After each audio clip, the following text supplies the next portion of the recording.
So here I am at Blockchain Money, and I'm joined by an MEP, Eva Kaili. Thank you very much for joining us. I also understand you're the youngest MEP ever to be signed up. In the Greek Parliament now, I'm not the youngest, but I would love that. I think I'm the only politician here, which makes it more important for me.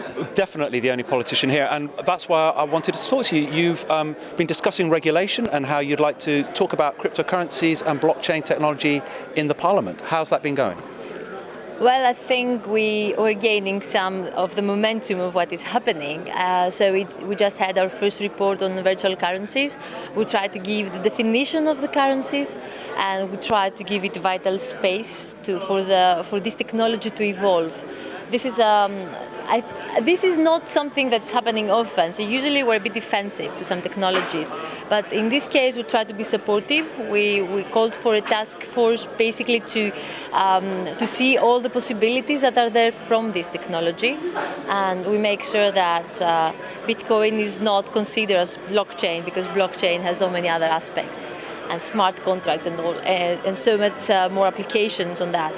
So basically this is what we do. We're working on the definition, we are monitoring, and we're trying to see the potential that we could use for social good, and also to try to support this new technology. And I guess it's more about education then, isn't it? Because people have heard about maybe Bitcoin being related to blockchain, so they're a bit worried about this being internet money that's used for drugs, etc. So it's educating the other politicians. It's also educating, but not only. It's also making sure that the system is secure enough to gain trust from citizens and then politicians. So I think this is the main thing that we should care about, to protect citizens and also to help them get control back from the banks, maybe in a decentralized way. So this would be exciting for us if this technology can help you do that and get control of your own data, but also be secure that your data cannot be harmed or altered by any way.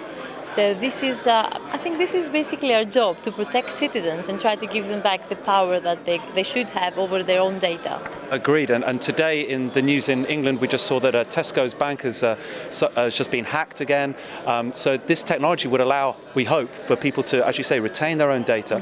You're from Greece originally. I suppose what you could look at Bitcoin, and maybe people outside of Greece think this would be an ideal technology for the people of Greece, maybe a couple of years ago. Were any thoughts about that back in the day?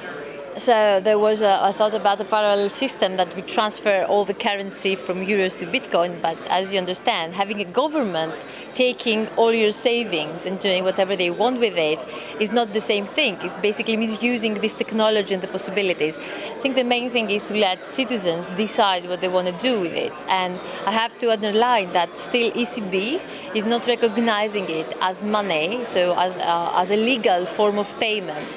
I think we should first get there to make sure that it's a legal way of payment, and then see how this can work for the benefit of the citizens, not just Greeks, but for the whole Europe. And the world, personally, you know. And the world, because in the digital world you don't have borders. So basically we have to start thinking in a different way. We have to change our mindset, and this is a game changer. I think we're going to have not just a battle, but a war between the traditional, the old system, and the new financial services and technologies. And great to have you on our side, I hope, anyway. And do you see an age divide? I mean, maybe the younger people who are more excited and more accepting of cryptocurrencies?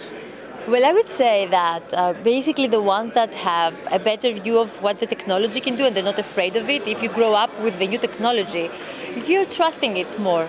So it's a whole new mindset, as I said. So it's not about the age, it's about how available you are to change your whole mindset, to expand your thinking and try to understand all the possibilities and the new challenges. Well, thank you very much for your time here, and it's great to see you here. It's great to have someone fighting for us. Thank you so much for having me. Thank you very much. Ciao.